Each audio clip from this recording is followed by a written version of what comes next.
Good morning. It is my pleasure to welcome you to the first virtual district assembly.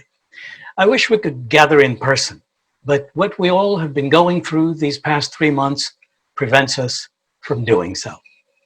Though I really miss the fellowship, the smell of the coffee this morning, I am thankful that we are able to have this virtual gathering from the comfort of your own homes. Thank you all for joining in. I'd particularly like to warmly welcome those from outside our district who are with us today. DGE Ann Walco of the Fanwood Scotch Plains Rotary Club in District 7475, New Jersey. Welcome, Ann. I also see Sabina Gettner-Nitsche of the Nuremberg Newmarket Rotary Club in District 1880, Germany. Welcome, Sabina. Good to see you. My screen just shows me the first 20 who joined, but I will scroll to the other pages at some point and try to see all of you. At the outset, I'd like to remember our Rotarians who we lost during the course of this Rotary year. Past District Treasurer Larry DeNoia, past Assistant Governor David Schildwachter, Club Presidents Shahid Latif and Isabel Cavanaugh, past Presidents Freya Gner and Ed Hicks. We also lost exemplary Rotarians Rudy Grexa and Dominique Brancato. But the world moves on. Some of you have been concerned about the future of Rotary, given that we're still unable to meet in person. Let me assure you that the sky is not falling. Our organization is at a crossroad. The world needs Rotary now more than ever. The spirit of Rotary is very much alive and well. This pandemic has provided Rotary with the opportunity to pivot and become an organization more relevant to the times we are in. Now is the time to be calm, resilient, and resolute. To paraphrase my fellow classmate governor, in this darkness of COVID-19, Rotarians will trim their wicks so their lights do not go dim, but rather become bright beacons of light on a hilltop. Just think about that. Let's look back at the last couple of months. Have you ever contemplated the projects you've been doing for your community? Providing food or grocery assistance for those in need, arranging for PPEs for first responders, providing supplies and equipment for kids learning from home. You were there for your communities when your communities have needed you the most. We in our district were fortunate to receive an emergency grant of $24,000 from the Rotary Foundation. Out of 300 districts that applied, there was only enough money to fund requests from 170 districts. We were one of them. We topped it off with another $31,500 from various district sources, including, with your approval, a portion of unspent district funds, and provided a total of $56,500 for 24 much-needed projects that you from the clubs came up with in partnership with local service organizations. But that was just the tip of the iceberg. You in your clubs together have implemented 35 additional projects involving more than $170,000. That's the power of togetherness. That's the power of Rotary in our own district, stepping up when the need arises. Worldwide, the Rotary Foundation has provided $17 million for COVID-19 related projects. And on May 2nd, the first Rotary Virtual Telethon raised over $500,000 that will fund 21 COVID-related projects around the world. Look at your screens. Scroll across. Those of you on video, many of you are attending a district event for the first time. Why? One reason is this is the first time we're having a virtual assembly. That's the change in our outlook that needed to happen, that I think would have happened anyway over time. But this pandemic has considerably hastened it. The district has embraced technology and made it easier for clubs to transition to online meetings by offering free use of the district's Zoom account until the end of this Rotary year, and through one-on-one assistance. Through sharing, 10 clubs have used this facility to familiarize themselves with this medium and have taken steps to get their own accounts. The district itself has harnessed it to bring more online events to the clubs and beyond. Have you taken part in the Motivation Monday gatherings to unwind while under stay-at-home orders? Or have you joined in the new Pathfinder series to help keep the peace at home or manage your finances in uncertain times? Clubs are finding it easier to attend each other's meetings, as well as have access to speakers on many topics who now do not need to travel, and clubs don't need to buy them lunch or dinner. Many clubs have already decided that online meetings will become an integral part of their club meeting structure going forward. We began the year with 4 Rotaract clubs, one of them not particularly active. I am pleased and excited to report that through sustained efforts, we have doubled that number to 8, with a total of 71 registered Rotaractors. We now have a strong core Rotaract organization, which is trying very hard to remain active during this pandemic and build relationships with other Rotaract clubs as they share information among themselves about their respective activities. With the elevation of Rotaract from being a separate arm of Rotary to becoming a partner of Rotary, we hope there will be a renewed interest in Rotaract, and more Rotaractors will participate in district activities and projects. The district has, for its part, expanded its support to Rotaract clubs and made Rotaract clubs eligible to request district funds through their sponsor clubs.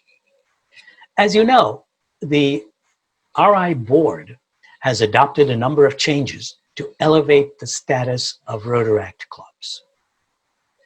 In keeping with the new model of forging new types of clubs and new types of memberships, the district now has 2 satellite clubs with 21 new members, a model which I hope will strike new and deep roots in our district.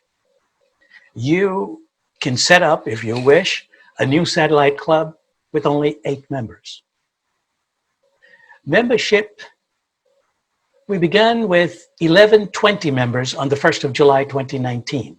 Today, we are at 1185, with the second highest membership growth rate in both zones 28 and 32, a 3.3%.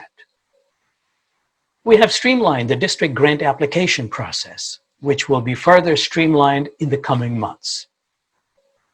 We've had more clubs applying for and receiving district grants this year than in previous years. The grant qualifying system has been made easier and more transparent. If a club was unable to attend the grant qualification seminar, they were given a second opportunity to qualify by taking the online course at the Rotary Learning Center. And 6 clubs took advantage of this process. Clubs are able to track their grant qualification status via the district website. An important component of the grant qualification process requires clubs to enter their goals on Rotary Club Central. This year, 23 clubs had entered their goals. The application process has also been streamlined, and it's all online, from application to review to documentation to completion, all using the matchinggrants.org web platform. The district this year has provided more than $30,000 for 18 district grant projects during this Rotary year.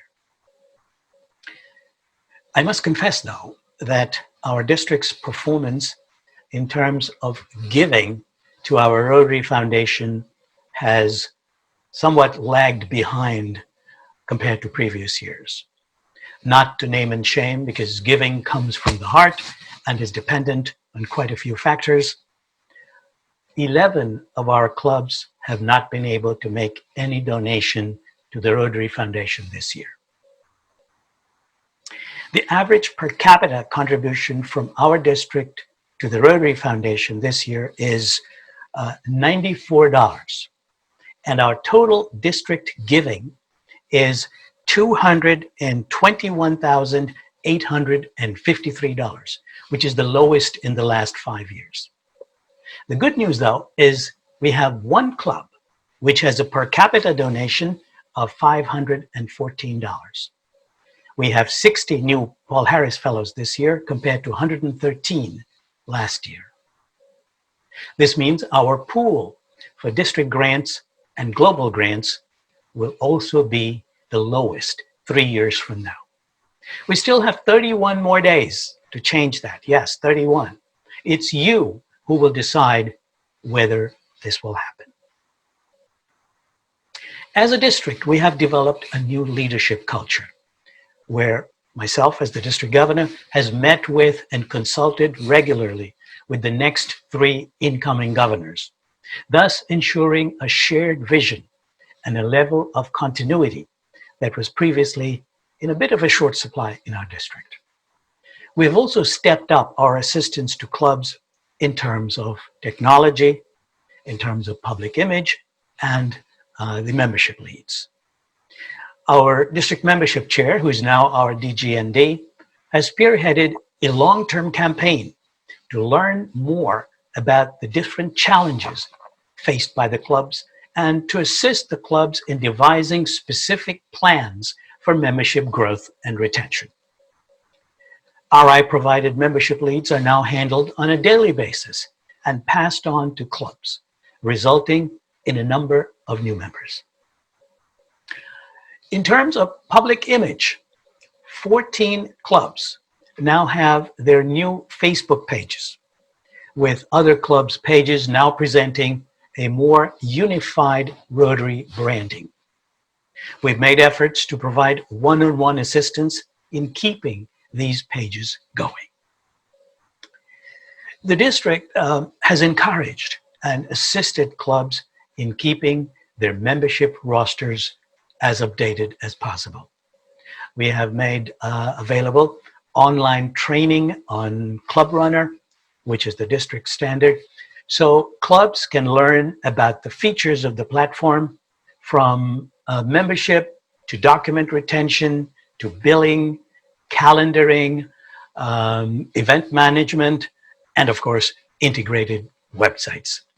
And in mid-March, we added quick learning modules for video conferencing via Zoom.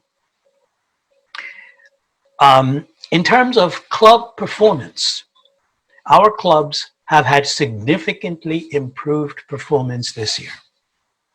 In each of the last few years, no more than 3 clubs had achieved the Rotary Presidential Citation.